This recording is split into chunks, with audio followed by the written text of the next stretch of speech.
So actually a few years ago I became a client of St James's Place, long before I even thought I might be working here.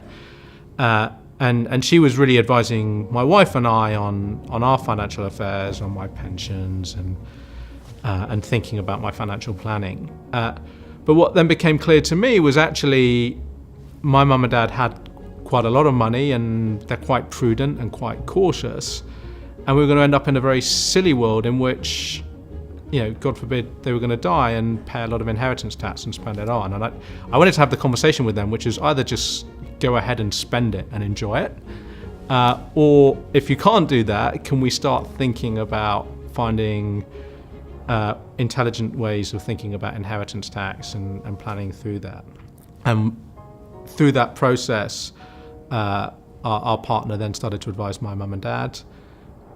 We then had children, and so we have daughters. I have a sister in the US, and then suddenly our little family unit's a whole lot more complicated. A niece in Texas, 2 girls, and so being able to think through everything from tax planning to financial planning and intergenerational planning was great. And again, I would really suggest getting professional help and sitting down, everyone, or mum and dad, and having those difficult conversations. It's quite hard to have a conversation about their will and what happens to the money that goes to my sister or me, or how do we want to do it.